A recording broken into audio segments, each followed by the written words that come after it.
जय हिंद। आज हम आप लोगों को लेकर आए हैं क्लास 12th के बायोलॉजी का पहला चैप्टर का तीसरा पार्ट, जो क्या है पुष्पी पादपों में लैंगिक जनन।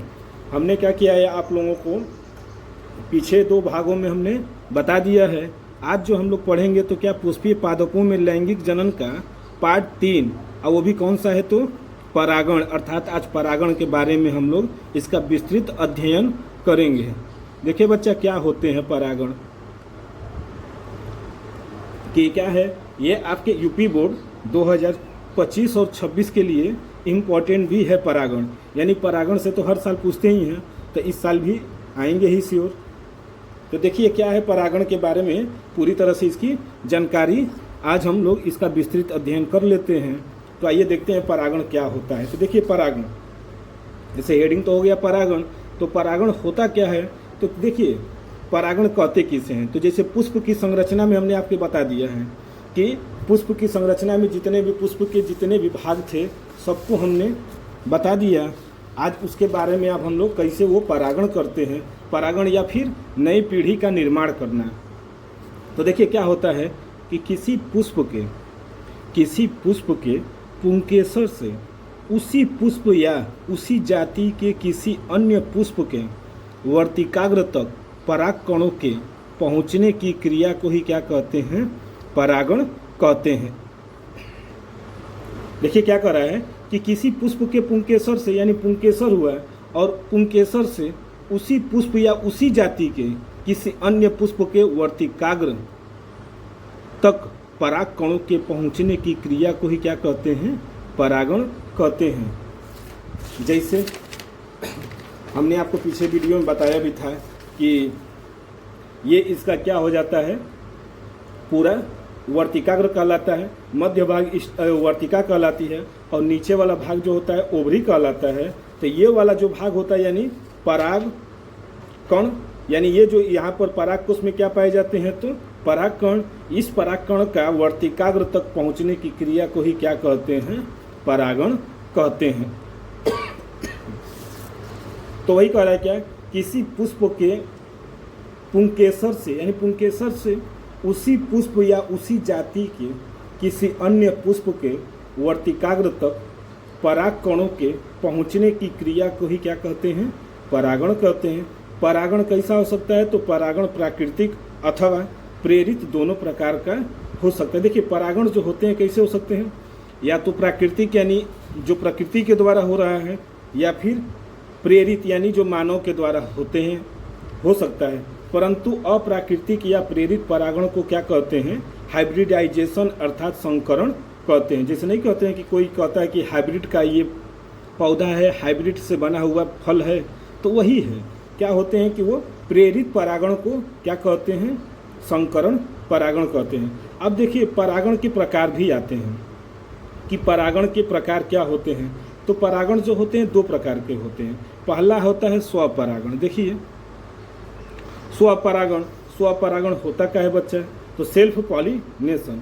स्वपरागण में क्या होते हैं, स्वपरागण में एक पुष्प के परागण उसी पुष्प के वर्तिकाग्र या उसी पौधे के अन्य पुष्प के वर्तिकाग्र पर पराग कण का पहुंचना ही क्या कहलाता है, स्वपरागण कहलाता है। देखिए स्वपरागण जो होता है ना, कि जैसे एक पुष्प है, जैसे एक पुष्प के परागकण उसी पुष्प के वर्तिकाग्र या उसी पौधे के अन्य पुष्प, यानी कोई एक पौधा होगा जिस पे क्या होंगे, कई फूल लगे होंगे, और उन फूलों में ही क्या होता रहे, आपस में परागण होता रहे, या फिर उसी जाति के किसी अन्य पुष्प से क्या होता रहे, परागण होता रहे, तो उसी को क्या कहते हैं, स्वपरागण कहते हैं। तो वही ने लिखा है कि स्वपरागण में एक पुष्प के परागकण उसी पुष्प के वर्तिकाग्र या उसी पौधे के अन्य पुष्प के वर्तिकाग्र पर पहुंचते हैं। स्वपरागण की क्रिया केवल किस में होती है तो उभयलिंगी पुष्पों में ही संभव है। स्वपरागण क्या होते हैं, दो प्रकार के हो सकते हैं। देखिए स्वपरागण क्या होता, वर्तिकाग्र पहुँच जाते हैं, लेकिन स्वपरागण की क्रिया केवल किस में होती है तो उभयलिंगी पुष्पों में ही संभव होती है। यानी उभयलिंगी यानी द्विलिंगी पुष्पों में ये क्या होते हैं, संभव होते हैं। स्वपरागण दो प्रकार का हो सकता है। पहला है एक द्विलिंगी पुष्प के परागकण उसी पुष्प के वर्तिकाग्र पर क्या करते हैं, पहुंचते हैं। यानी एक द्विलिंगी पुष्प के परागकण उसी पुष्प के, यानी जो पुष्प है उसी पुष्प के क्या कर दें, वर्तिकाग्र पर पहुंच जाएं। जैसे यही है कि एक पुष्प के जो परागकण है उसी पुष्प के क्या हो जाएं, वर्तिकाग्र पर पहुंच जाएं। तो ये क्राइटेरिया हो सकती है। या फिर दूसरा, एक पौधे के पुष्प चाहे एक लिंगी नर हो या द्विलिंगी के परागकण उसी पौधे के दूसरे पुष्प के वर्तिकाग्र पर पहुंचते हैं। तो इस प्रकार के स्वपरागण को क्या कहते हैं, सजात पुष्पी या जीटेनोगेमी परागण कहते हैं। यानी देखिए वो क्या कहलाते हैं, तो सजात पुष्पी परागण कहलाते हैं। यानी देखिए जैसे यहाँ पर है कि दो पुष्प आपस में लगे हुए हैं और ये क्या है, एक ही पौधे पर लगे हुए हैं। तो इसका परागकण जो क्या कर जाए, उसी पुष्प के उसी पौधे के अन्य पुष्पों पर क्या हो जाए, पहुंच जाए। यानी इसका परागकण इस पर क्या हो जाए, जाकर पहुंच जाए। तो इसी को क्या कहते हैं, सजात परागण। तो वही कह रहा है क्या कि एक पौधे के पुष्प चाहे वो कैसा हो, एक लिंगी हो या फिर द्विलिंगी के परागकण उसी पौधे के दूसरे पुष्प के वर्तिकाग्र पर पहुंचते हैं। तो इस प्रकार के स्वपरागण को क्या कहते हैं, सजात पुष्पी या जीटेनोगेमी कहते हैं। इसके बाद आइए दूसरा देखिए इसकी क्या देखेंगे कि ये तो स्वपरागण हो गया। एक आता है पर परागण। देखिए दूसरा है पर परागण, यानी पर परागण में एक पुष्प के परागकण। देखिए पर परागण यानी दूसरे पौधे पर ये क्या करेंगे, परागकण जाएंगे। यानी पर परागण में एक पुष्प के परागकण उसी जाति के दूसरी पौधे के पुष्प के वर्तिकाग्र पर पहुंचते हैं। अतः दोनों पुष्प दो अलग अलग पौधों पर क्या होते हैं, लगे रहते हैं, चाहे वो कैसे हो, एक लिंगी हो या फिर द्विलिंगी। देखिए क्या होते हैं कि पर परागण में एक पुष्प के परागकण उसी पुष्प के दूसरे पौधे के क्या हों, पौधे के पुष्प के वर्तिकाग्र पर पहुंचते हैं। अतः दोनों पुष्प क्या हो सकते हैं, अलग अलग होते हैं। और क्या होते हैं, चाहे वे एक लिंगी हो या फिर द्विलिंगी। नोट में क्या लिखे हैं कि पर परागण में बीज उत्पन्न करने के लिए केवल एक ही जाति के दो पौधों का क्या होना चाहिए, आवश्यक होना चाहिए। यानी पर परागण में क्या होंगे, बीज उत्पन्न करने के लिए एक ही जाति के दो पौधों का क्या होना चाहिए, तभी वो क्या होगा, नई पीढ़ी हो सकती है, यानी बीज का उत्पन्न हो सकता है, अन्यथा नहीं हो सकता है। तो अब आइए देखते हैं। देखिए जैसे परागण है, तो परागण के बारे में तो बता दिए कि परागकण का वर्तिकाग्र पर पहुंचना ही क्या कहलाता है, परागण कहलाता है। और परागण कितने प्रकार के होते हैं, तो दो प्रकार के। एक आता है स्वपरागण, जो कि परिभाषा हम आपको बता दिए, और दूसरा आता है पर परागण। स्वपरागण में क्या होते हैं कि एक पौधे के एक पुष्प से एक पुष्प के परागकण का उसी पौधे के दूसरे पुष्प के वर्तिकाग्र पर पहुंचना ही क्या कहलाता है, स्वपरागण कहलाता है। पर परागण में क्या होते हैं कि दो पौधे होंगे लेकिन उनकी जाति क्या होगी, सेम होगी, यानी समान जाति की होंगी, और एक का परागकण दूसरे पौधे के पुष्प के वर्तिकाग्र पर अगर वो पहुंच गया तो वही क्या कहलाता है, पर परागण। देखिए स्वपरागण के बारे में कुछ ज़्यादा तो होता नहीं है। जैसे इनके एग्जाम्पल होते हैं कनकौवा, पीली कंटेली, खट्टी बुट्टी, ये सब पौधे हैं जो क्या करते हैं, स्वपरागण करते हैं। यहाँ पर देखिए पर परागण के बारे में हम लोगों के सिलेबस में विस्तृत अध्ययन करना है, क्योंकि आपके क्लास के लिए पर परागण ही क्या है, सबसे ज़्यादा इम्पॉर्टेंट है। स्वपरागण के बारे में अगर ज़्यादा से ज़्यादा पूछता है तो उसका एग्जाम्पल पूछ लेता है कि स्वपरागण के पौधों के एग्जाम्पल बताइए, तो वहाँ पर लिख सकते हैं कनकौवा, पीली कंटेली, खट्टी बुट्टी, इनमें क्या होती हैं, स्वपरागण होती है। अब आइए देखते हैं पर परागण में। तो पर परागण में पहला आता है, इसके कई भाग होते हैं, जिसमें पहला आता है वायु परागण, दूसरा आता है जल परागण, तीसरा आता है जंतु परागण, और चौथा आता है कृत्रिम परागण। तो देखिए वायु परागण भी क्या करते हैं, परागण करते हैं। यह अचंभव वाली बात है कि वायु कैसे परागण कर सकते हैं। तो जैसे एक बाग में कई फूल लगे हुए हैं एक पौधे पर, और हवा का झोंका आता है तो क्या होते हैं, एक पुष्प के पुंकेसर से परागकोश दूसरे पुष्प के वर्तिकाग्र पर पहुंच जाता है।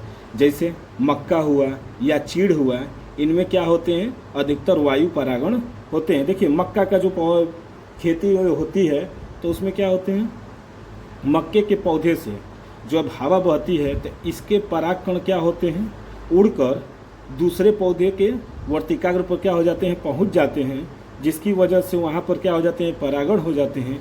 इसलिए इसको क्या कहते हैं, वायु परागण। गेहूं की खेती में भी इसी तरह होता है। गेहूं हुआ, धान हुआ, मक्का हुआ, चीड़ हुआ, इन सब में क्या होते हैं, वायु परागण होता है। इसी तरह जल परागण, देखिए जल परागण का सबसे अच्छा एग्जाम्पल जो होता है वाइलिस नेरिया और हाइड्रिला में, जो क्या होते हैं, जल के द्वारा जो परागण होते हैं उसे क्या बोलते हैं, जल परागण कहते हैं। और एक आता है जंतु परागण। जंतु परागण तो कई, सबसे ज़्यादा तो इम्पोर्टेंट यही है कि जंतु परागण कितने प्रकार के होते हैं, तो इसके कई प्रकार होते हैं।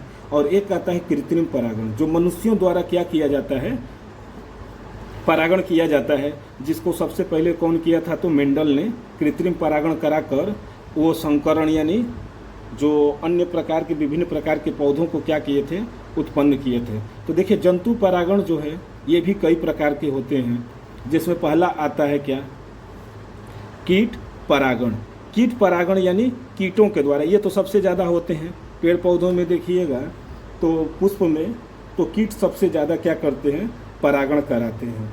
जैसे कीटों के द्वारा, जैसे एक पुष्प के, एक पौधे के पुष्प के परागकण क्या होते हैं, दूसरे पुष्प के वर्तिकाग्र पर पहुंच जाएंगे। यानी जब चींटी आती हैं, जैसे यहाँ पर चींटी आई और उनके कीट, तो उनके पैरों में क्या हो जाते हैं, परागकण चिपक जाते हैं। या चाहे मधुमक्खी हुई, जितने भी सब हुए, तितली हुआ, तो इनमें क्या हो जाते हैं, चिपक जाते हैं। और जब यही चिपक कर क्या करेंगे, इसके जब जाएंगे किस पर, वर्तिकाग्र पर, तो ये परागकण कहाँ चला जाएगा, तो इसके वर्तिकाग्र पर पहुँच जाएगा कि नहीं, पहुँच जाएगा। और जब पहुँच गया तो यही क्रिया क्या कहलाती है, कीट परागण। जैसे मटर हुआ, अंजीर हुआ, साल्विया हुआ, इन सब में क्या होते हैं, कीट परागण होते रहते हैं। इसके बाद दूसरा आता है पक्षी परागण। देखिए बच्चा, पक्षी परागण, तो पक्षी परागण यानी पक्षी भी क्या करते हैं, परागण करते हैं। जैसे वो लोग भी क्या करते हैं, अपना पोषण भोजन करने के लिए पौधों के पुष्प पर बैठते हैं, तो बैठेंगे तो उनके पैरों में भी क्या होंगे, अच्छा उनके चोंच में क्या हो जाते हैं, वो परागकण चिपक जाते हैं। और वही जब परागकण चिपके रहेंगे तो जाएंगे दूसरे पौधे पर, पौधे के पुष्प पर, तो फिर से वहाँ पर जो खाने के लिए करेंगे तो उनके चोंच में क्या लगा है, परागकण चिपका हुआ था, तो दूसरे पौधे के वर्तिकाग्र पर क्या हो जाते हैं, पहुँच जाते हैं। तो क्या हो जाते हैं, पक्षी परागण हो जाते हैं। जैसे बिगोनिया सेमल का क्या होता है, बिगोनिया में और सेमल में ये क्या होते हैं, पक्षी परागण होते हैं। जैसे उनके जो होते हैं ना, तो उनके जो ऐसे खाने रहते हैं, तो इसमें क्या करते हैं, वो अपना चोंच लगाएंगे, चोंच लगाएंगे तो इनके परागकण क्या होंगे, उनके चोंच में क्या हो जाएंगे, चिपक जाएंगे। और जब चिपकेंगे तो दूसरे पुष्प के वर्तिकाग्र पर, जब पुष्प पर जब जाएंगे तो उनके वर्तिकाग्र पर वही परागकण क्या हो जाता है, चिपक जाता है। इसके बाद देखिए एक आता है घोंघा परागण। देखिए घोंघा परागण भी आता है। घोंघा जो खेतों में अक्सर मिलते रहते हैं, तो वो क्या होते हैं, घोंघा के द्वारा भी क्या होते हैं, परागण होते हैं, जिसमें क्या होती हैं, जिमीकंद, सर्पपादप, ये सब क्या हैं, इसके एग्जाम्पल हैं। इसी तरह एक आता है चींटी परागण। चींटी परागण क्यों बोला गया, जबकि यहाँ पर कीट परागण था, तो यहाँ पर भी क्या होना चाहिए था, वही होना चाहिए था। तो देखिए कुछ पुष्प के जो वो क्या बोला जाता है, कुछ पुष्प के स्टाइल इतनी पतली होती हैं कि वो परागण नहीं कर पाती हैं, लेकिन चींटी इतनी छोटी होती है कि उनके परागण उनके क्या हो जाते हैं, स्टाइल में आसानी से आ जा सकते हैं। इसीलिए क्या करते हैं कि वो चींटी भी पुष्पों पर तो जाएंगे ही, पुष्प के पौधों पर जाएंगे, तो वो क्या करते हैं, वहाँ से भी वो रस लेंगी, और रस लेंगी तो परागकण क्या होंगे, उनके पैरों में चिपक जाएंगे। तो इसी तरह जाएंगे दूसरे पौधे पर के पुष्प पर, तो वहाँ पर क्या हो जाते हैं, परागण हो जाते हैं। जैसे सबसे अच्छा एग्जाम्पल क्या होता है, तो कदम का। इसी तरह जो होता है चमगादड़, चमगादड़ परागण भी करते हैं। देखिए चमगादड़ परागण कहाँ करते हैं, तो कचनार हुआ या फिर कदम के पेड़ पर जो होते हैं रात के समय कदम के पेड़ पर चमगादड़ सबसे ज़्यादा पाए जाते हैं और वो लोग भी क्या करते हैं, परागण करते रहते हैं। इसी तरह आता है गिलहरी परागण। गिलहरी परागण क्या होते हैं, तो जो होता है नहसतु या फिर कदम, गिलहरी भी क्या करता है, परागण करता है, क्योंकि उसका तो आदत है फलों को खाना। तो वो किसी भी पुष्प के पौधे पर जाएगा तो वो क्या करेगा, बैठेगा ही, तो उसके पैरों में और उसके चोंच में क्या हो जाते हैं, परागकण चिपक जाते हैं। तो दूसरे पुष्प पर जाएगा तो क्या हो जाएगा, ये परागण हो सकता है। और एक जो होता है सबसे ज़्यादा जो होता है हाथी परागण, जिसका रेफ्लिसिया नामक क्या करता है, पौधे से कराता है। और उस पौधे के पुष्प का जो वजन होता है लगभग 40 केजी का होता है, यानी एक पुष्प का जो वजन होता है लगभग 40 केजी का होता है। ये क्या थे आपके, अभी ये जो संक्षिप्त में हम यहाँ पर परिचय आपको दिए हैं, किसके लिए, तो परागण के लिए। देखिए परागण क्या होते हैं उसका परिभाषा बता दिए, पर परागण और स्वपरागण। अब आइए इसका स्वपरागण का लाभ और हानि देख लेते हैं, और पर परागण के लाभ और हानि, और उनके ये जो लिखे हैं पर परागण के जितने भी विस्तृत, इनकी एक एक का क्या किया जाए, परिभाषा भी बता दें और लिख भी दें। देखिए अब देखते हैं स्वपरागण के लक्षण, अर्थात कैरेक्टरिस्टिक ऑफ सेल्फ पॉलिनेशन। तो क्या होते हैं इसके लक्षण, स्वपरागण की परिभाषा तो आप लोगों को बता ही दिए, और उसकी जो होते हैं। तो अब आइए इसके लक्षण के बारे में जानकारी ले लेते हैं। देखिए इसमें बीज उत्पन्न करने में केवल एक पौधे का क्या होता है, काम आता है, यानी स्वपरागण में एक पौधे से ही क्या हो जाते हैं, काम चल जाता है। दो भिन्न भिन्न पौधों पर उत्पन्न होने वाले एक लिंगी पुष्पों में यह क्रिया क्या होती है, बिल्कुल नहीं हो पाएगी। यानी एक लिंगी अगर ये रहेगा, अलग अलग पौधे रहेंगे तो क्या होंगे, उनमें यह क्रिया स्वपरागण की हो ही नहीं सकती है। तो इसके लिए क्या करना पड़ता है, द्विलिंगी होना जरूरी है। तो क्या होते हैं कि इसमें क्या होते हैं, इसमें बीज उत्पन्न करने में केवल एक पौधे काम आते हैं, और दो भिन्न भिन्न पौधों पर उत्पन्न होने वाले एक लिंगी, यानी उस एक लिंगी का मतलब क्या होगा, या तो उसमें पुंकेसर होगा या फिर जायांग होगा, या फिर वो स्त्री केसर, यानी पुंकेसर हो सकते हैं या फिर स्त्री केसर। पुष्पों में यह क्रिया क्या होती है, बिल्कुल नहीं होती है। अब देखिए स्वपरागण के लाभ, यानी एडवांटेज ऑफ सेल्फ पॉलिनेशन। तो देखिए इसके कई लाभ हो सकते हैं।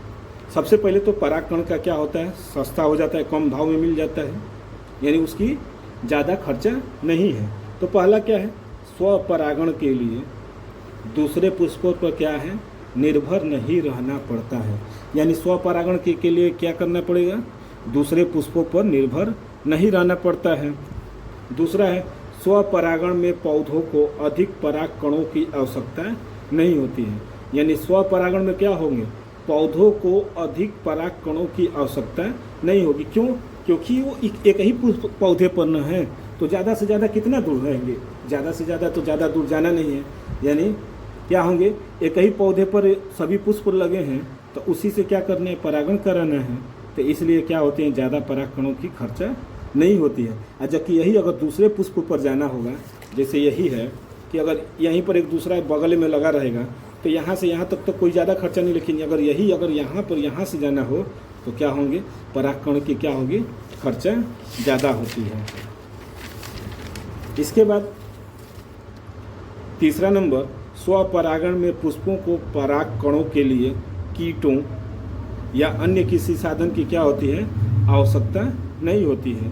यानी स्वपरागण में क्या होते हैं, पुष्पों को परागकणों के लिए कीटों या अन्य पुष्पों की आवश्यकता नहीं होती है। क्यों नहीं होती है, क्योंकि हमको दूसरे पुष्प के यहाँ ले जाना है, तो वो तो हमारे पास ही क्या है, अवेलेबल होगा।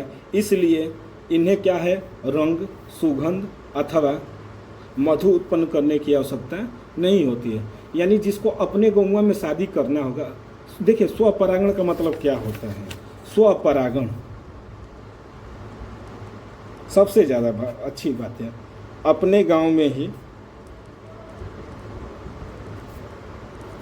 शादी कर लेना, अपने गांव क्या कर लेना, शादी कर लेना। यानी जब वो अपने गांव में ही शादी कर लेगा तो एक तो रुपया कम लगेगा, रुपया मतलब परागकण ये कम लगेंगे। इसी तरह न रूप देखा जाएगा, रूप ना रूप ना रेखा, ये नहीं देखा जाता है, क्योंकि अपने गांव का ही है तो उसको बचपन से ही जान रहे होंगे। उसी तरह स्वपरागण में क्या होते हैं, ना रूप देखा जाएगा, ना रंग देखा जाएगा, ना गंध देखा जाएगा और न ही मधुरम, यानी ये सब चीज़ों की क्या होती है, कोई आवश्यकता नहीं होती है। इसलिए क्या है, स्वपरागण के लिए कुछ तो लाभ होते ही हैं। तो देखिए आगे, अतः इन पुष्पों का रंग, सुगंध अथवा मधु उत्पन्न करने की क्या होती है, आवश्यकता नहीं होती है। इसी तरह चौथा है, स्वपरागण से बने बीज। स्वपरागण से बने बीज कैसे होते हैं, तो शुद्ध नस्ल के होते हैं और संतति पौधे जनक पौधे के क्या हो जाते हैं, समान लक्षण वाले होते हैं, क्योंकि एक ही पौधे से उत्पन्न हुए हैं। परागकण तो उसी पौधे के थे और उसी पौधे के पुष्प के थे। तो ये सब क्या होते हैं, सब नस्ल जो होते हैं जनक के समान ही होते हैं।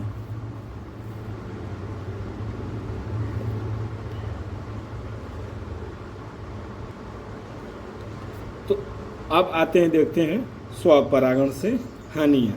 देखिए इसकी हानियाँ भी हैं, स्वपरागण की क्या होती हैं, हानियाँ भी हैं। अगर इसके लाभ हैं तो हानियाँ भी होंगी, यानी एडवांटेज हैं तो इसका क्या होगा, डिसएडवांटेज जरूर होगा। तो देखिए स्वपरागण से उत्पन्न बीजों से बने पौधे क्या हो जाते हैं, कमज़ोर होते हैं। यानी स्वपरागण से जो पौधे होते हैं, जो बीज बनते हैं, वो क्या होते हैं, कमज़ोर होते हैं। दूसरा है, स्वपरागण से उत्पन्न बीज संख्या में कम, भार में हल्के तथा आकार में क्या हो जाते हैं, छोटे होते हैं। यानी स्वपरागण से उत्पन्न बीज क्या हो जाते हैं, संख्या में कम होते हैं, भार में हल्के तथा आकार में क्या हो जाते हैं, छोटे हो जाते हैं। इसी तरह तीसरा है, ऐसे बीज शीघ्र नहीं पकते हैं। यानी ऐसे बीज जो होंगे तो क्या होंगे, शीघ्र नहीं पकेंगे। और चौथा नंबर है, अगली पीढ़ी में कोई सुधार नहीं होगा। अगर वो पीढ़ी जो है कमज़ोर है तो हम चाहेंगे कि अगली पीढ़ी थोड़ा सा स्ट्रांग रहे, तो वो नहीं हो पाता है। तो ये क्या थे, स्वपरागण से हानियाँ। अब देखिए पर परागण तो बता दिए हैं, अब पर परागण के प्रकार, उनकी हानियाँ और उनके लाभ बता दें। देखिए बच्चा, अब क्या देखेंगे, पर परागण के लाभ, यानी एडवांटेज ऑफ क्रॉस पॉलिनेशन। तो देखिए पहला तो इसमें आते हैं, अच्छी स्वस्थ संतति की क्या होती है, प्राप्ति होती है। यानी पर परागण में क्या होते हैं, अच्छी स्वस्थ संतति की क्या होगी, प्राप्ति होगी। दूसरा है, नई प्रजातियों का क्या होगा, उत्पादन होगा। तीसरा है, हानिकारक गुणों को क्या कर सकता है, यह पृथक कर सकता है, जो कि स्वपरागण में यह गुण नहीं था, लेकिन इसमें क्या है, ये गुण उत्पन्न होते हैं। और नई प्रजाति का यानी पर परागण है तो दो पौधे न मिलकर करेंगे परागण, यानी दो पौधे के अलग अलग पुष्प जो होते हैं क्या करते हैं, परागण करते हैं। इसलिए वो क्या होती है, नई प्रजातियों का क्या होगा, उत्पादन हो सकता है। चौथा है, इसमें रोग प्रतिरोधी पादपों की उत्पत्ति हो सकती है। यानी अगर एक पुष्प में क्या होगा, रोग उत्पन्न होगा, तो दूसरा उसको क्या कर सकता है, उसको खत्म कर सकता है। इसलिए क्या होते हैं, इसमें रोग प्रतिरोधी पादपों की क्या होती है, उत्पत्ति हो सकती है। और पांचवा कह रहा है कि संतति में जीवन संघर्ष की अधिकतम क्षमता होती है। यानी देखिए पर परागण में क्या होते हैं ना, कि जीवन संघर्ष की सबसे अच्छी क्या हो जाती है, क्षमता रहती है, क्योंकि इनमें क्षमता क्या होंगे, अधिक होंगे, क्योंकि पर परागण है। और पर परागण में क्या होती है, जीवन क्षमता अधिक, जो संघर्ष करने की होती है, अधिक होती है।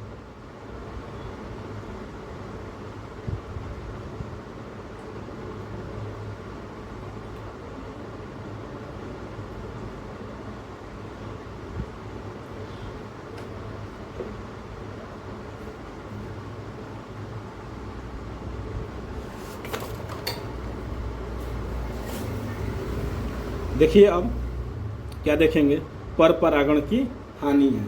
देखिए पर परागण की हानि यानी इसका एडवांटेज है तो डिसएडवांटेज भी जरूर होंगे। तो पर परागण की हानियाँ यानी डिसएडवांटेज ऑफ क्रॉस पॉलिनेशन क्या होता है। पहला, पर परागण के लिए माध्यम, बाह्य माध्यम एवं कारकों की क्या होती है, आवश्यकता होती है। यानी अभी बताइएगा, एक पुष्प के थे तो क्या हो जाते थे, परागकण पहुंच जाते थे, अगर दूसरा रहेगा तो इनके यहाँ पहुँचने के लिए कोई तो माध्यम की ज़रूरत होगी, जबकि इसी पर 2-4 अगर ये क्या बोलते हैं पुष्प लगे रहेंगे, एक ही पुष्प पर, एक ही पौधे के पुष्प पर कई फूल अगर लगे रहेंगे, लेकिन ये क्या है, दोनों अलग अलग हैं। तो एक परागकण का दूसरे पुष्प के वर्तिकाग्र तक पहुँचने में क्या होती है, किसी माध्यम की आवश्यकता पड़ेगी। तो वही कह रहा है क्या कि पर परागण के लिए माध्यम यानी अगुआ जिसको बोलते हैं, जैसे शादी ब्याह कराना है, अपने गांव में कराना है तो आदमी तो कर लेता है, जान पहचान अच्छी रहती है, लेकिन अगर दूसरे गांव में कराना होगा तो अगुआ जो होते हैं यानी कोई माध्यम होता है, एक आदमी होता है जो दोनों तरफ से क्या होती हैं जानकारी रखे रहते हैं, तो वो क्या कर लेते हैं, शादी करा देते हैं। उसी तरह इनमें क्या होती हैं, माध्यम, बाह्य माध्यम एवं कारकों की क्या हो जाती है, आवश्यकता होती है। दूसरा, परागकण बहुत मात्रा में बनते हैं जो व्यर्थ हो जाते हैं। जाहिर सी बात है, अगर दूसरे गांव में बारात लेकर जाएंगे तो क्या होंगे, रुपया पैसे की क्या होती है, वहाँ पर खर्चा तो होते हैं। उसी तरह अगर एक पौधे से दूसरे पौधे पर जाना है तो परागकण तो रहेंगे, लेकिन क्या होंगे, अधिक मात्रा में व्यर्थ हो जाते हैं। तीसरा, हानिकारक प्रभावी गुणों का संतति में प्रकट होने की क्या हो जाती है, संभावना रहती है, यानी जो हानि वाली रहती हैं वो क्या रहती हैं, जल्दी संतति में प्रकट होने की संभावना रहती है। और चौथा कह रहा है क्या, पर परागित पौधे सदैव क्या होते हैं, संकर होते हैं, यानी हाइब्रिड होते हैं। यानी पर परागित पौधे हमेशा क्या होते हैं, हाइब्रिड होते हैं। अब आइए देखते हैं परागण की विधियाँ, यानी मोड्स ऑफ क्रॉस पॉलिनेशन। यानी देखिए, पहला जैसे बताए थे परागण की विधियों में, जैसे वहाँ पर समरी में हम आपको दिखाए थे कि पहला क्या था, वायु परागण यानी एनीमोफिली यानी वायु परागण क्या होते हैं, उसकी परिभाषा वहाँ पर तो बताए थे, यहाँ पर उसकी क्या होती है परिभाषा के साथ। तो पुष्पों में वायु द्वारा होने वाले परागण को वायु परागण और पुष्पों को वायु परागित पुष्प कहते हैं। यानी देखिए, वायु क्या है, एक माध्यम है जो बाह्य कारक के रूप में क्या करते हैं, कार्य करता है। तो पुष्पों में वायु द्वारा होने वाले परागण को वायु परागण और पुष्पों को वायु परागित पुष्प कहते हैं। वायु परागित पुष्पों में निम्नलिखित क्या होती हैं, विशेषताएं होती हैं। देखिए, जिसमें पहला आता है वायु परागण में जो पहला भाग है वो है आकर्षणहीन पुष्प। यानी आकर्षणहीन पुष्प क्या होते हैं कि वायु परागित पुष्प, जो वायु के द्वारा जो पुष्प परागण करते हैं वो क्या होते हैं, छोटे एवं आकर्षण रहित होते हैं। यानी देखिए, छोटे छोटे होते हैं, क्योंकि वायु के द्वारा होना है तो हवा का झोंका कब बहेगा, जब छोटी चीज़ें रहेंगी तभी तो उसको उड़ा कर ले जाएगा। यानी जितने भी अगर हल्के रहेंगे और छोटे रहेंगे तो इनमें क्या होंगे, परागण वायु के द्वारा आसानी से हो जाते हैं। तो देखिए, वायु परागित पुष्प छोटे एवं आकर्षण रहित होते हैं, अर्थात ये न तो चमकीले होते हैं और न ही इनमें गंध होती है और इनमें मकरंद होता है। देखिए, ना ही इनमें क्या होते हैं, गंध होते हैं, ना मकरंद होते हैं, ना ये क्या होते हैं, चमकीले होते हैं। ये क्या होते हैं, आकर्षणहीन होते हैं। और दूसरा है एक लिंगी पुष्प। तो देखिए, एक लिंगी पुष्प में क्या होते हैं, वायु परागित पुष्प प्रायः कैसे होते हैं, तो एक लिंगी होते हैं। ये या तो पत्तियों वाले भाग के ऊपर निकलते हैं, जैसे मक्का में ये जो हैं ये पत्तियों वाले भाग के ऊपर क्या होते हैं, निकलते हैं, जैसे मक्का में, अथवा फिर नई पत्तियों के निकलने से पहले ये क्या हो जाते हैं, खिल जाते हैं। यानी पत्तियां जब नहीं निकली रहेंगी तभी ये क्या हो जाते हैं, खिल जाते हैं। तो जिसकी वजह से ये क्या हो जाते हैं, इनके परागकण जो वायु के द्वारा परागित हो जाते हैं। क्योंकि अगर पत्तियां निकल जाएंगी तो अगर हवा आएगा तो क्या होंगे, पत्तियों पर ही परागकण चिपक जाते हैं। हवा बहेगा, परागकण तो निकलेंगे, लेकिन वो क्या हो जाएंगे, पत्तियों पर ही चिपक जाएंगे। इसलिए पत्तियों के खिलने से पहले क्या हो जाते हैं, खिल जाते हैं। जैसे पॉपुलर का एक पौधा होता है, इसी तरह होता है। और देखिए, आपके सबसे ज़्यादा जो इम्पोर्टेंट अगर पूछता है तो वो है मक्का में वायु परागण। ये जो होता है इस पर टिप्पणी पूछता है आपके एग्जाम में। तो आइए देखते हैं क्या है मक्का में वायु परागण। तो देखिए, मक्का के पौधे में नर पुष्प क्रम शिखर पर तथा मादा पुष्प क्रम कहाँ होते हैं, पत्ती के कक्ष में नीचे की ओर क्या होता है, नीचे की ओर होता है।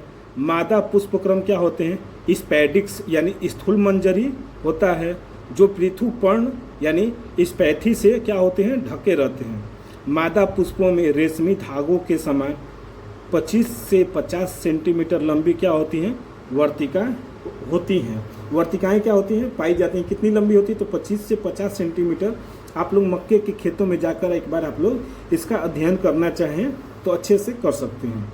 जो गुच्छों के रूप में क्या होते हैं, पृथुपर्ण से बाहर निकलकर हवा में क्या होती हैं, लटकी रहती हैं। और नर पुष्प छोटे होते हैं तथा उनके पुंकेसर में असंख्य परागकण भरे होते हैं। यानी देखिए उनके पुंकेसरों में क्या होते हैं, असंख्य मात्रा में क्या हो जाते हैं, परागकण चिपके होते हैं। पराग कोशिकाओं के फटने पर परागकण क्या हो जाएंगे, बाहर निकलते हैं। यानी सही बात है, परागकण जब फटते हैं तभी तो वो परागकण बाहर निकलते हैं और वायु के झोंके के साथ इधर उधर क्या हो जाते हैं, बिखर जाते हैं। इनमें से कुछ परागकण हवा में लटके हुए रोम युक्त वर्तिकाओं से क्या हो जाते हैं, चिपक जाते हैं। इस प्रकार वायु परागण क्या हो जाते हैं, संपन्न हो जाते हैं। तो देखिए ये जो फिगर है क्या है कि मक्का में नर एवं मादा पुष्पक्रम की स्थितियाँ। तो वही है क्या है कि इसकी जो वर्तिकाएं होती हैं वो कितनी होती हैं, तो लगभग 25 से 50 सेंटीमीटर की लंबी होती हैं। तो यही है क्या होती हैं, इसकी जो परागकण होते हैं क्या होते हैं, बाहर पत्ती से क्या होते हैं, निकले रहते हैं।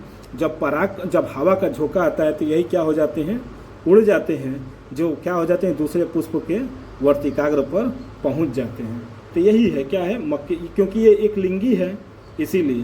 तो ये क्या है, मक्के के परागण क्या, मक्के में नर एवं मादा पुष्पक्रम की क्या है स्थितियों का ये फिगर है। आप लोग इस फिगर को अच्छे से बना लीजिएगा क्योंकि ये बहुत ही ज़्यादा क्या है, इम्पॉर्टेंट है।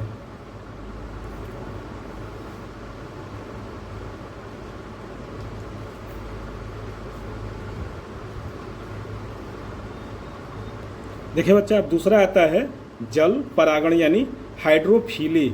हाइड्रोफिली यानी जल परागण।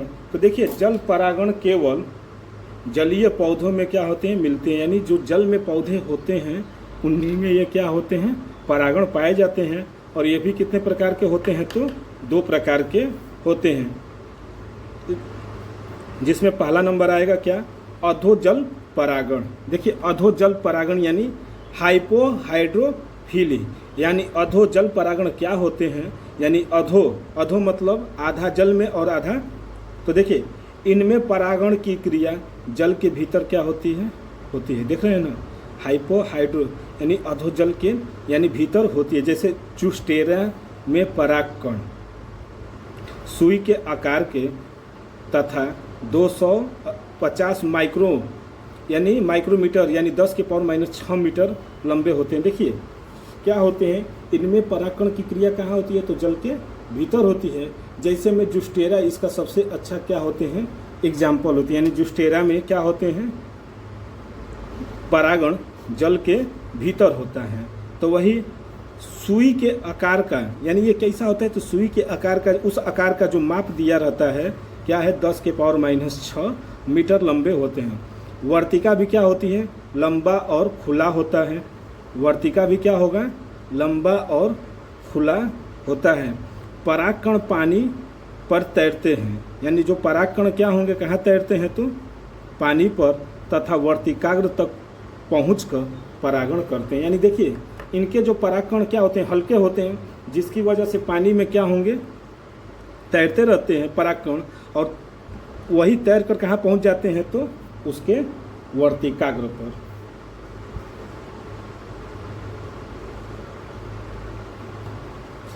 इसके बाद क्या होता है, वर्तिकाग्र कुंडलित होकर इसके चारों ओर क्या हो जाती हैं, लिपट जाती हैं। इस प्रकार क्या होता है, जल परागण में जो पहला आता है अधोजल परागण, ये इसका सबसे अच्छा एग्जाम्पल कौन सा था, जुस्टेरा, जिसमें क्या होते हैं, इसके परागकण जो होते हैं सुई के आकार के। यानी इसका जो परागकण की जो माप होती है 10⁻⁻6 मीटर के बराबर, जो क्या होते हैं, पानी में तैरते रहते हैं। और तैर कर कहाँ पहुँच जाते हैं, वर्तिकाग्र पर, और वर्तिकाग्र क्या कर लेता है, कुंडलित होकर चारों तरफ से इसको लिपट जाता है, यानी घेर लेता है।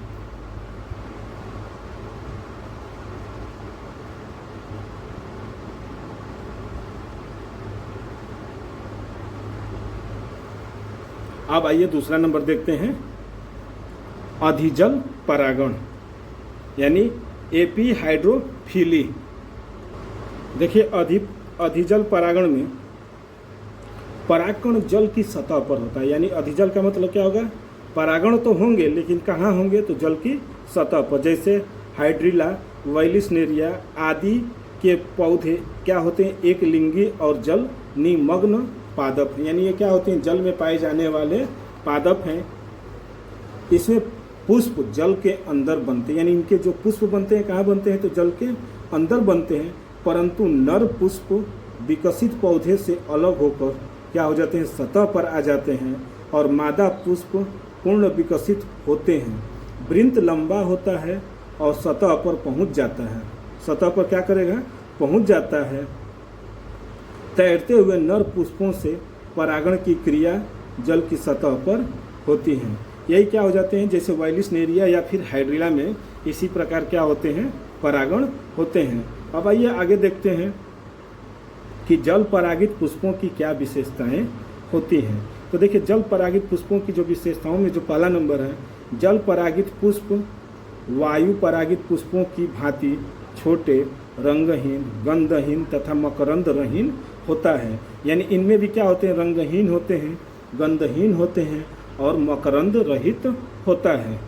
दूसरा है परागण क्या होते हैं, हल्के होते हैं। हल्के रहेंगे तभी ये क्या होंगे, सतह पर तैर सकते हैं। हल्के होते हैं जिससे ये पानी की सतह पर क्या हो सकेंगे, तैर सकेंगे। इसके अतिरिक्त इनके चारों ओर श्लेष्म जैसी पदार्थ का आवरण होता है, जिन्हें पानी में क्या होते हैं, सड़ने से बचाता है। देखिए श्लेष्म का मतलब क्या होता है, चिपचिपा पदार्थ। तो इनके परागकण में क्या होते हैं, चारों तरफ एक झिल्ली लगी रहती है। वो झिल्ली कैसी होती है, तो श्लेष्म की तरह यानी म्यूकस की तरह यानी चिपचिपा पदार्थ की तरह क्या होती हैं, उसको घेरे रहती हैं। यानी इनका कैसा आवरण बना रहता है, तो श्लेष्म की तरह यानी म्यूकस की तरह इनकी झिल्ली बनी रहती है। अगर वही झिल्ली अगर वैसे बनी रहेगी तो परागकण को क्या करेगा, सड़ने से बचाता है। आइए अब देखते हैं बच्चा ना, वाइलिसनेरिया में जल परागण जो क्या है, इम्पॉर्टेंट है। देखिए बच्चा, वाइलिसनेरिया में क्या होंगे, जल परागण। तो क्या होता है वाइलिसनेरिया में, जो आपके लिए क्या है, इम्पॉर्टेंट है। तो इसको आप लोग ध्यान से देखिएगा कि यह जलीय पौधा एक लिंगी होता है। यानी वाइलिसनेरिया का पौधा कैसा होता है, तो एक लिंगी होता है। याद कर लीजिएगा, ये सब छोटी छोटी चीज़ें हैं जो आपको क्या करेगा, एग्जाम में लिखने में मदद मिलेगा। टिप्पणी ही लिखना है, लिख देंगे। इसमें नर तथा मादा पुष्प अलग अलग पौधों पर होते हैं। यह तालाब की तली पर उगा होता है और नर पौधों में पुष्प स्थूल मंजरी पुष्पक्रम में क्या होते हैं, जल के भीतर ही निकलते हैं। मादा पौधों में पुष्प अकेले जल के भीतर ही क्या होते हैं, निकलते हैं। यानी मादा पौधों में जो होते हैं पुष्प अकेले जल के भीतर ही निकलते हैं, लेकिन इनके पुष्प वृंत लंबे तथा कैसे होते हैं, तो कुंडलित होते हैं। मादा पुष्पों के पकने पर पुष्प वृंत खुल जाते हैं। क्या हो जाते हैं, खुल जाते हैं, जिससे पुष्प पानी की सतह पर आ जाता है। जिससे पुष्प क्या होंगे, पानी की सतह पर आ जाते हैं। स्थूल मंजरी से नर पुष्प अलग होकर पानी की सतह पर आ जाते हैं और मादा पुष्प के इधर उधर क्या होते हैं, घूमते रहते हैं। मादा पुष्प के संपर्क में आने से पुष्पों के पराग कोष क्या हो जाते हैं, फट जाते हैं। पहले नहीं फटेंगे, लेकिन मादा पुष्प के संपर्क में जब आते हैं तो पुष्पों के जो पराग कोष होते हैं क्या हो जाते हैं, फट जाते हैं और लसदार परागकण बाहर निकलकर रोम युक्त वर्तिकाग्रों से क्या हो जाते हैं, चिपक जाते हैं। परागण की क्रिया के बाद मादा पुष्पों का पुष्प वृंत पुनः क्या हो जाता है, कुंडलित हो जाता है, जिससे पुष्प फिर पानी के अंदर तली पर पहुंच जाते हैं और वहाँ विकसित होकर क्या कर देते हैं, फल बना देते हैं। जैसे निम्फिया में कीट परागण होता है। जैसे निम्फिया नामक एक पौधा होता है जिसमें क्या होते हैं, कीट परागण होते हैं। देखिए अगला हेडिंग है जंतु परागण, अर्थात जंतु मतलब क्या होगा, जूफिली यानी जंतु परागण। तो देखिए जंतु परागण भी कई प्रकार के होते हैं जो कि हमने क्या किया था, समरी में बताया है। तो देखिए पुष्पों में जंतुओं द्वारा होने वाले परागण को जंतु परागण कहते हैं। देखिए यानी पुष्पों में जंतुओं द्वारा होने वाले परागण को क्या कहते हैं, जंतु परागण कहते हैं। जंतु परागण साधारणतया कीटों, पक्षियों, चमगादड़ अथवा घोंघों द्वारा होता है। इस आधार पर यह निम्न प्रकार का होता है। इस आधार पर यह क्या होते हैं, तो निम्न प्रकार के होते हैं। तो देखिए पहला जो आता है कीट परागण। देखिए इसमें पहला जो आता है सबसे अच्छा जो होते हैं वो होते हैं कीट परागण। तो देखिए कीट परागण यानी इंटोमोफिली यानी विभिन्न प्रकार के कीट। देखिए विभिन्न प्रकार के कीट होते हैं जिसमें क्या होते हैं, बीटल होता है, ततैया होता है, तितली, मधुमक्खी, बिना उड़ने वाला कीट, शलभ आदि कीट परागण के लिए क्या होते हैं, महत्वपूर्ण होते हैं। यानी महत्वपूर्ण में कौन कौन से हैं, तो बीटल, ततैया, तितली, मधुमक्खी, बिना उड़ने वाले कीट, शलभ आदि क्या होते हैं, कीट परागण के लिए महत्वपूर्ण होते हैं। कुछ कीट दिन में खिलने वाले पुष्पों पर आते हैं जैसे तितली, ततैया, मक्खी आदि, परंतु अन्य कीट रात में खिलने वाले पुष्पों पर भी क्या होते हैं, जाते हैं। जैसे शलभ, शलभ एक तरह का कीट है। लगभग 80% कीट परागण मधुमक्खियों और मक्खियों द्वारा होता है। यानी कीट परागण जो होता है 80% वो कौन करता है, तो मधुमक्खी और मक्खियों द्वारा होता है। यानी ये कीट परागण क्या होते हैं, तो जो कीट होते हैं कैसे, बीटल, ततैया, तितली, मधुमक्खी यानी बिना उड़ने वाले कीट या फिर शलभ, यही सब क्या करते हैं, कीट परागण करते हैं। तो देखिए ये क्या होते हैं कि ये कुछ तो दिन में करते हैं और कुछ क्या करते हैं, परागण रात को भी करते हैं। तो देखिए इनके लिए कुछ शर्तें हैं। कीट ऐसे ही नहीं, कीट का मतलब क्या हुआ, बाह्य कारक। अब बाह्य कारक को अपनी ओर आकर्षित करने के लिए क्या होंगे, कुछ क्या होने चाहिए, आकर्षक, उनको अपनी ओर बुलाने के लिए यानी उनको अपनी ओर आकर्षित करने के लिए उनके अनुसार क्या करना पड़ता है, अनुकूलित होना पड़ता है। तो आइए कीट परागित पुष्पों में पाए जाने वाले अनुकूलन क्या होते हैं वो देखा जाए। जैसे कीट परागित पुष्पों में पाए जाने वाले अनुकूलन, सबसे पहला आता है, किसी को भी अपनी ओर आकर्षित करने के लिए पहले क्या जरूरत पड़ती है, तो उसकी रंग की। रंग का बहुत बड़ा इम्पोर्टेंट होता है। किसी भी चीज़ को अपनी ओर आकर्षित करने के लिए रंग का क्या होता है, सबसे ज़्यादा महत्वपूर्ण भूमिका होती है। देखिए बच्चा, कीट परागित के लिए रंग के लिए, तो रंग में क्या होंगे, कीट परागित पुष्प कीटों को आकर्षित करने के लिए कैसे होते हैं, तो चमकीले होते हैं। देखिए कीट परागित पुष्पों में क्या होते हैं, कीटों को अपनी ओर आकर्षित करने के लिए क्या हो जाते हैं, तो चमकीले रंग के होते हैं। कोई भी होता है चमकीला अगर रंग होगा तो क्या होगा, लोग उस पर ज़्यादा आकर्षित होते हैं। जैसे यही है जो हमने हाइलाइटर लिया है, तो ये क्या है, पीले रंग का है, और पीला रंग क्या होते हैं, ज़्यादा चमकीले होते हैं। तो कोई भी अगर भीड़ में भी अगर पीले रंग का कोई पहना रहता है तो उस पर क्या हो जाते हैं, लोग ज़्यादा आकर्षित हो जाते हैं। तो इसीलिए क्या होते हैं, पहले हुए पुष्प कीटों को अपनी ओर आकर्षित करने के लिए चमकीले होते हैं। कभी कभी दल और परिदल के साथ साथ सहपत्र, बाह्य दल और पुंकेसर तक भी क्या होते हैं, रंगीन होते हैं। यानी इसके कभी कभी क्या होते हैं, कुछ पुष्पों के सभी भाग क्या हो जाते हैं, चमकीले हो जाते हैं। यानी क्या, दल, परिदल, सहपत्र, बाह्य दल और पुंकेसर क्या सब हो जाते हैं, तो सब रंगीन हो जाते हैं। देखिए रात्रि में खिलने वाले पुष्प प्रायः कैसे होते हैं, तो सफ़ेद होते हैं। जो रात्रि में होते हैं तो सफ़ेद तो होंगे, लेकिन उनमें क्या होंगी, गंध सबसे ज़्यादा होता है। तो देखिए रात्रि में जो पौधे खिलते हैं वो कैसे होते हैं, तो प्रायः सफ़ेद होते हैं, जो रात्रि में कीटों को आकर्षित करते हैं। यानी ये सफ़ेद रहेंगे तो रात में क्या होंगे, दिखेंगे, और दिखेंगे तो क्या करेंगे, कीटों को अपनी ओर आकर्षित कर सकते हैं। इसके बाद दूसरा आता है सुगंध।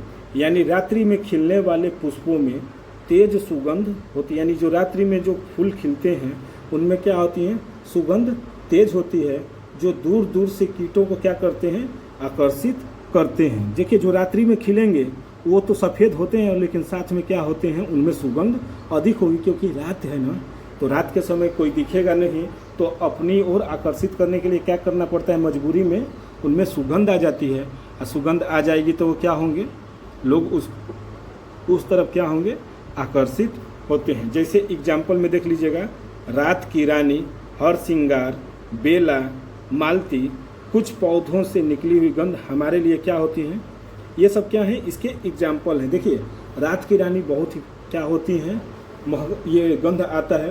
हर श्रृंगार, बेला यानी जैस्मिन में भी आप लोग जानते ही होंगे, जो सबसे ज़्यादा इसका यूज होता है गजरा बनाने में। मालती का पौधा, इनमें क्या होते हैं, ये सब आते रहते हैं, क्या रात्रि के समय बहुत ही ज़्यादा गंध आता है। और ये सब जो होते हैं बहुत ही क्या होते हैं, गंध को यानी सुगंध को चारों तरफ फैलाए रखते हैं। अब कुछ देखिए, कुछ पौधों से निकली गंध हमारे लिए क्या हो जाती हैं, असहाय होती हैं, यानी उसको दुर्गंध कहेंगे। एक तो होता है सुगंध और दूसरा होता है दुर्गंध, किंतु कुछ कीटों को वो क्या हो जाते हैं, बहुत पसंद आती है। एक तो है कि क्या कि कुछ सुगंध जो होते हैं जीव कीटों को आकर्षित करते हैं, लेकिन कुछ क्या होते हैं, असहाय, बहुत दुर्गंध आती है, लेकिन कुछ को वो क्या लगती हैं, बहुत पसंद आती हैं।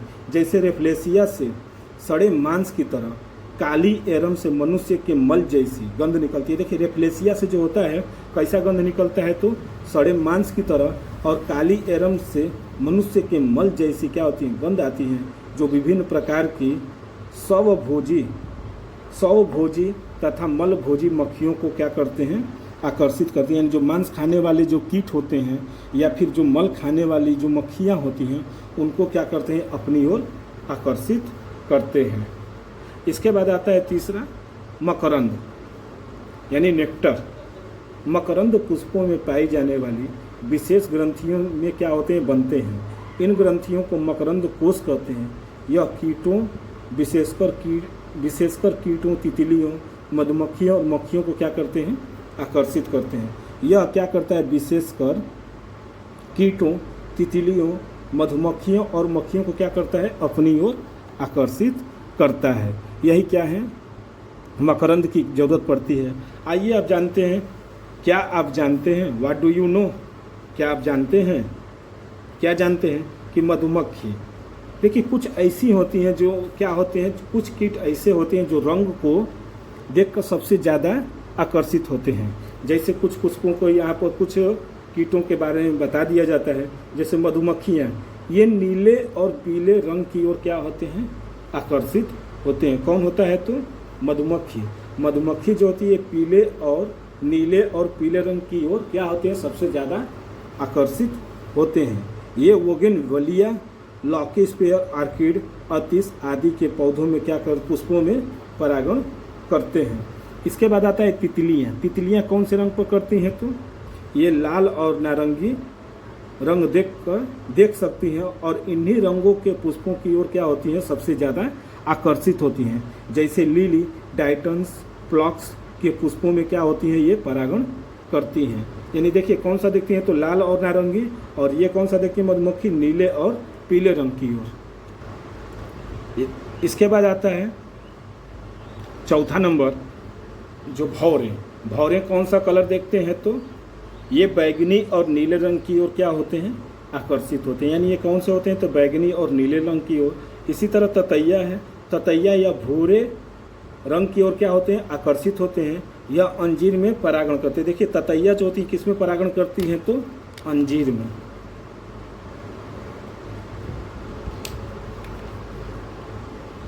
मक्खियाँ जो होती हैं, रेफ्लेसिया और एरम में बंधही मक्खी परागण करती हैं। यह रंग से नहीं, दुर्गंध से क्या होती हैं, आकर्षित होती हैं। ये मक्खियाँ जो होती हैं, बंधही मक्खी, जो क्या करती हैं, रेफ्लेसिया जो सड़े मांस की तरह, और काली एरम जो है मनुष्य के मल की तरह जो गंध आती, दुर्गंध आती हैं, उनकी ओर क्या होती हैं, ये परागण करती हैं। इसके बाद आइए अब अगला जो हेडिंग है, यानी अगला नंबर जो परागण की, वो है पक्षी परागण। पक्षी परागण क्या होते हैं, ये देखिए। पक्षी परागित पुष्प बड़े, रंगीन तथा कैसा होते हैं तो गंधहीन होते हैं। देखिए जो पक्षी परागित पुष्प होते हैं कैसे होंगे, बड़े होंगे, रंगीन होंगे और कैसा होंगे तो गंधहीन होते हैं। और इनमें मकरंद होते हैं, यानी इनमें क्या होना चाहिए, मकरंद भी होने चाहिए। जैसे गुंजन करने वाली चिड़िया हमिंग बर्ड, यानी गुंजन करने वाली चिड़िया जो होती हैं हमिंग बर्ड, एक शहद की चिड़िया नेक्टेरिया ओफ्रा, कौवा और मैना द्वारा परागण होता है। देखिए ये सब जो होती हैं किसके द्वारा होती हैं तो हमिंग बर्ड करता है, या फिर नेक्टर ओफ्रा, कौवा या फिर मैना द्वारा ये क्या होते हैं, परागण करते हैं।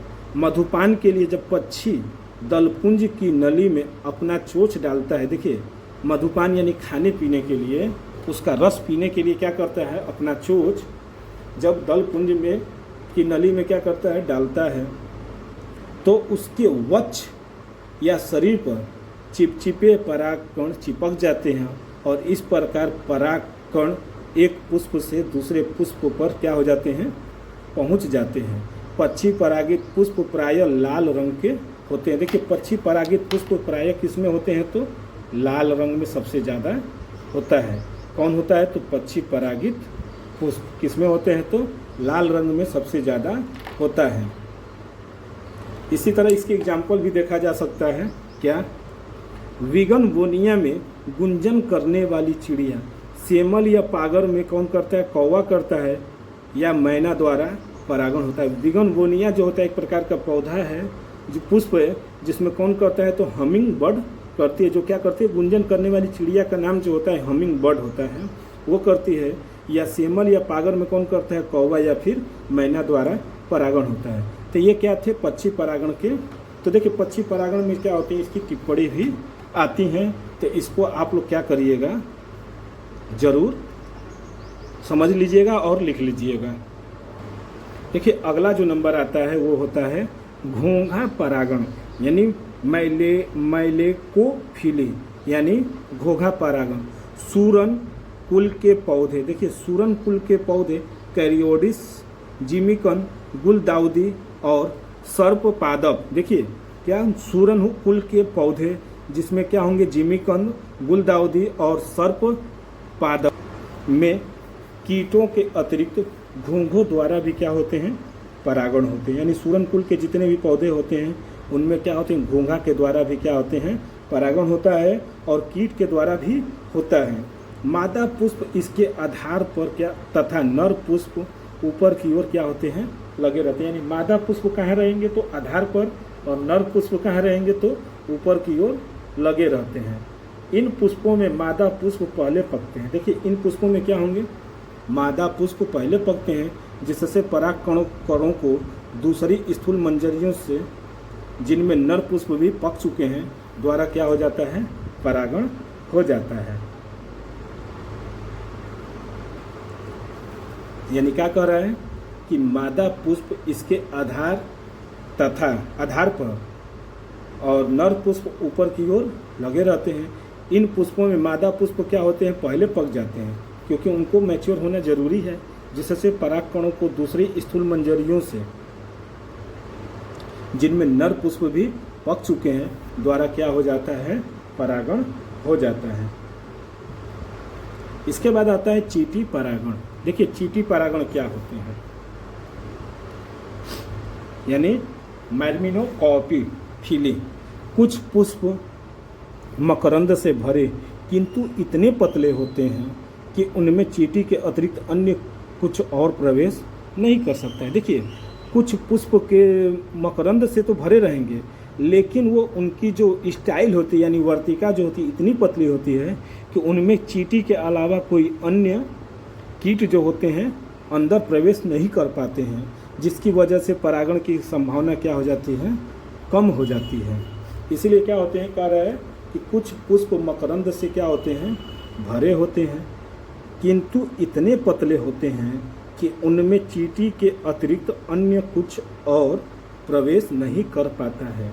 ऐसे पुष्पों में चीटी सहजीवी के रूप में क्या होती हैं, रहती हैं। सहजीवी का मतलब ये होता है कि एक जीव जो है दूसरे जीव पर क्या करता है, आश्रित रहता है। इसमें क्या होते हैं, सहजीविता में दोनों जीवों को क्या होती हैं, फायदा होती हैं। यानी एक क्या करेगा, अगर भोजन ले आएगा तो दूसरा क्या करेगा, भोजन पकाएगा, और दोनों आपस में क्या करेंगे, सहजीविता का नियम अपनाएंगे। जैसे वो आर्किड का पौधा होता है जो सहजीवन का क्या करता है, एग्जाम्पल है, उसी तरह ये क्या होते हैं, एक तो परागण कर दिया है जिससे क्या हो गए, बीज का निर्माण हो गया, तो क्या हुआ, पौधे को भी, पुष्प को भी फायदा हुआ, और चींटी को इसमें क्या फायदा हुआ, तो उसको मकरंद मिल गए, यानी उसको अपना पोषण मिल गया। इसलिए दोनों क्या करते हैं, सहजीविता का रूप में रहती हैं। उसे पुष्पों से मकरंद मिलता है तथा बदले में पुष्प में क्या हो जाते हैं, परागण हो जाते हैं। देखिए दोनों हैं कि एक में क्या हो जाता है, उसको तो एक मकरंद मिल गया यानी पोषण मिल गया, और दूसरे उसके बदले में क्या मिल गए, तो उसको परागण मिल गया। इसलिए दोनों में क्या होती हैं, सहजीविता होती है। देखिए जैसे में एग्जाम्पल है इसके कदम, तो कदम में क्या होते हैं, चींटी परागण होते हैं। इसके बाद आता है चमगादड़ परागण यानी चिरेप्टोफिली। देखिए चमगादड़ परागण होते क्या हैं, चमगादड़ जो होते हैं रात्रि के समय ही निकलते हैं, ये तो सबको पता है, और वे अपनी तरंग गति के कारण क्या करते हैं, उड़ते रहते हैं, यानी आवाज़ देते रहते हैं, और क्या करते हैं, तरंग गति जब वापस आती है तो वो उनको आभास हो जाता है कि मार्ग में कुछ है कि नहीं है। तो देखिए ये क्या होते हैं, कचनार, कदम, इपैरुआ आदि में चमगादड़ द्वारा क्या होते हैं, परागण की क्रिया होती है। देखिए चींटी में भी क्या होते हैं, अरे कदम में चींटी के द्वारा भी होता है, लेकिन क्या करता है, कभी कभी चमगादड़ भी इसका मुख्य बन जाते हैं, क्या, परागण में भूमिका निभाते हैं। यानी कचनार, कदम, इपैरुआ आदि में चमगादड़ द्वारा परागण की क्या होती है, क्रिया होती है। चमगादड़ रात्रि के समय निकलते हैं और कीट, फल, मकरंद तथा परागकणों की खोज में क्या करते हैं, पेड़ पौधों पर खोज में क्या करते हैं, पेड़ पौधों पर जाते हैं। यानी जो भी है भाई, जो भी अपने घर से बाहर निकलेगा तो क्या करेगा, अपने पोषण के लिए ही न निकलेगा। तो उसी तरह रात्रि के समय क्या करता है, चमगादड़ जब निकलता है तो किसके लिए निकलता है, तो कीट के लिए, या फिर फल के लिए, या मकरंद, या फिर परागकणों की खोज में क्या करते हैं, पेड़ पौधों पर जाते हैं। ये पुष्पों के गंध के द्वारा ही उन पर पहुँचते हैं। यानी जो गंध अगर रात्रि के समय है, दिखेगा नहीं तो नहीं दिखेगा, तो किसके द्वारा उस पर जाएंगे, तो उसके गंध के द्वारा, क्योंकि ये रंग देखने में क्या होते हैं, असमर्थ होते हैं। एक तो रात्रि में होते हैं, दिन में इनको दिखाई ऐसे भी नहीं देता है, तो उनको ऐसे कैसे पता चलेगा कि कौन सा रंग है कौन सा नहीं है। इसीलिए क्या करते हैं, रात्रि में उनके गंध के द्वारा उन पौधों के पुष्पों को क्या करते हैं, जाते हैं और अपना पोषण करते हैं। क्यों, क्योंकि ये रंग देखने में क्या होते हैं, असमर्थ होते हैं। तो देखिए बच्चा, कीट पर ये जो परागण की जितनी भी क्रियाएं थी, स्वपरागण के बारे में, पर परागण, ये सब के बारे में हमने क्या किया, बता दिया। एक और परागण आया था जिसे कहते हैं कृत्रिम परागण, जो क्या करता है, मानव, यानी आर्टिफिशियल पॉलिनेशन। देखिए कृत्रिम परागण यानी आर्टिफिशियल पॉलिनेशन, तो आर्टिफिशियल यानी जो मानव ने क्या किया है, अपने सुविधा के लिए किसी अन्य पौधे के पुष्प के वर्तिकाग्र पर क्या किए, किसी दूसरे पुष्प के परागकणों को ले जाकर करवा देते हैं, तो उसी को क्या कहते हैं, कृत्रिम परागण। जिसमें मेंडल ने क्या किया था, इसका सबसे अच्छा एग्जाम्पल जो होते हैं, मेंडल ने जो क्या किया था, अपने इच्छा अनुसार कई प्रकार के पुष्पों के पौधों पर परागण कराता रहा। तो यही कह रहा है क्या, मनुष्य द्वारा कृत्रिम ढंग से किसी पुष्प के परागकणों को, देखिए मनुष्य द्वारा कृत्रिम ढंग से किसी पुष्प के परागकणों को स्वेच्छानुसार किसी दूसरे पौधे के वर्तिकाग्र पर पहुंचाने की क्रिया को ही क्या कहते हैं, कृत्रिम परागण कहते हैं। यानी मनुष्य द्वारा कृत्रिम ढंग से, जो मनुष्य हैं तो क्या करेंगे, कृत्रिम ढंग से किसी पुष्प के परागकणों को स्वेच्छानुसार यानी अपनी इच्छा के अनुसार किसी दूसरे पौधे के वर्तिकाग्र पर क्या कर दें, पहुंचाने की क्रिया ही क्या कहलाती है, कृत्रिम परागण कहलाती है। कृत्रिम परागण एक ही जाति के विभिन्न लक्षणों वाले पौधे के बीच अथवा विभिन्न गुणों वाले पौधों के बीच कराया जाता है। यानी अपनी इच्छा के अनुसार कराना है तो कृत्रिम परागण क्या होती है, एक ही जाति के विभिन्न लक्षणों वाली, लक्षण क्या हो सकते हैं, बदल सकते हैं, लेकिन जाति क्या होगी, सेम होगी। नहीं तो ऐसे थोड़ी होता है कि नेनुआ का परागण करा दें कोहड़ा के साथ, तो वो परागण नहीं होते हैं। अब आइए देखते हैं, इसकी कई तरह की विधि होती है, जिसमें पहला आता है विपुंसन विधि। देखिए विपुंसन को इम्पोर्टेंट कर लीजिएगा, क्योंकि ये इसको टिप्पणी के रूप में पूछता है। तो क्या होते हैं, कृत्रिम परागण में किसी अपरिपक्व पुष्प में से, देखिए क्या है, अभी मैच्योर नहीं हुआ है, तो कृत्रिम परागण में किसी अपरिपक्व पुष्प में से उसके पौधों पर लगे रहते हुए ही, यानी उसके पौधे पर लगे रहते हुए ही चिमटी द्वारा समस्त पुंकेसर निकाल दिए जाते हैं। इस क्रिया को ही क्या कहते हैं, पुंकेसर कहते हैं। देखिए किसी भी पुष्प के पौधे से उसके अभी मैच्योर नहीं हुआ, यानी पूरी तरह से क्या है, परिपक्व नहीं हुआ है, तो उसके पूरे परागकण को क्या कर दिया जाए, हटा दिया जाए उस पुष्प से, तो उसी को क्या कहते हैं, वही क्रिया क्या कहती है, विपुंसन कहलाती है। और इस प्रकार के स्वपरागण की क्या हो जाती है, संभावना ही खत्म हो जाती है, क्योंकि मैच्योर हुआ नहीं है। अब मैच्योर हुआ नहीं है तो उसके परागकणों को क्या किए हैं, चिमटी के द्वारा सभी परागकणों को निकाल दिए। और जब परागकण, जब पुष्प का पुंकेसर ही नहीं रहेगा, तो स्वपरागण की क्या हो जाती है, संभावना खत्म हो जाती है। तो वही कर रहा है क्या। अब इसमें देखिए दूसरा है, जयांग के परिपक्व होने पर थैली को खोलकर किसी इच्छित पौधे के परिपक्व परागकणों को ब्रूस की सहायता से इसके वर्तिकाग्र पर क्या कर दिया जाता है, डाल दिया जाता है। इसके बाद पुष्प को पुनः थैली में पूर्ववत बांधकर रख दिया जाता है। यानी किसी भी जयांग के परिपक्व होने पर, जब जयांग क्या हो जाएगा, परिपक्व हो जाएगा, तो किसी इच्छित पौधे के परिपक्व परागकणों को क्या कर देंगे, ब्रूस की सहायता से ले जाकर उसके वर्तिकाग्र पर रख देंगे, जैसे मेंडल ने किया था। इसके बाद पुष्प को पुनः थैली से क्या कर देंगे, बांध देंगे। क्यों बांध देंगे, क्योंकि अन्य परागकण उस पर आकर न चिपक जाए। इसी तरह पुष्प को छिद्रित पॉलीथीन की थैली के अंदर बांध दिया जाता है, जिससे अन्य पौधे के पुष्पों के परागकणों द्वारा परागण न हो जाए, और अन्य जो परागकण अगर आएंगे तो उनके द्वारा परागण न हो जाए, इसलिए उसको क्या कर देते हैं, थैली से बांध देते हैं। और दूसरा है इसका लैंगिक असंगता। देखिए क्या होते हैं लैंगिक असंगता, वर्तिकाग्र पर अनेक परागकण क्या होते हैं, पहुंचते हैं, परंतु उनमें से सभी अंकुरित होकर निषेचन की क्रिया में भाग नहीं लेते हैं। देखिए वर्तिकाग्र पर तो कई परागकण पहुंचते हैं, परंतु क्या उनमें से सभी क्या होते हैं, अंकुरित होकर निषेचन की क्रिया में भाग लेंगे, नहीं लेते हैं। कभी कभी दोनों सक्रिय युग्मक नर तथा मादा भी बीज का निर्माण नहीं कर पाते, यानी दोनों सक्रिय हैं फिर भी वो क्या करते हैं, बीज का निर्माण नहीं कर पाते हैं। यही क्रिया क्या कहलाती है, लैंगिक असंगता कहलाती है। देखिए बच्चा, इस तरह से परागण की क्रिया को हमने क्या किया, पूरी तरह से आप लोगों को बता दिया।